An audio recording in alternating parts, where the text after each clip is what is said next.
राम राम मंडळीनो. तर बघा बरेच दिवस झाले मी कुठलंच ब्लॉग टाकलं नव्हतं. त्याच्यामुळे म्हणलं आपलं कार्यकर्त्यांना वाटलं आपण जिवंत आहे का नाही. तर बघा आपण जिवंत आहे. त्याच्यामुळे बघा सगळ्यात पहिल्यांदा आवरून घेतलं. थांबा शर्ट राहिला, शर्ट घालून बघा सगळं आवरून घेतलं आणि म्हणलं आपलं कामाला विसरून नाही चालणार. मग बघा तिथनं थेट वैरणीला गेलो आणि वैरण घेऊन आलो. आणि आल्यानंतर परत बापूने वैरणीचं काय कांड्या करायला चालू केलं. म्हणलं काय करायचं. तर बाप म्हणलं आता लय लांब वैरण आणायला जायचं नाही, घरा शेजारीच आपण वैरण लावू.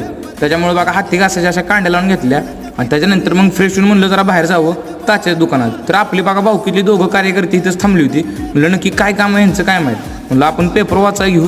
पेपर वाचाय घेतला तर कोरोना परत आलाय. म्हणलं ह्याला बाजूला ठेवूया. तिथनं मग चिक आता म्हणलं चला आपल्याला जरा बाहेर कामाय जाऊन येऊ. तर गाड्यानं आईस्क्रीम दिलं. म्हणलं चला जाऊ. आणि एवढ्या लांबच्या ठिकाणी आणले काय बोलायला नको. आणि अर्धा तास गायबच झाले. या कुत्र्याचं नाव काय काय टेन्शन. भारी नाव ऐकला का त्याच्या तोंडावर दिसतंय टेन्शन. एवढं टेन्शन मला पण आलं तर तेवढा जेव्हा आला आणि आता आम्ही घरी निघालो.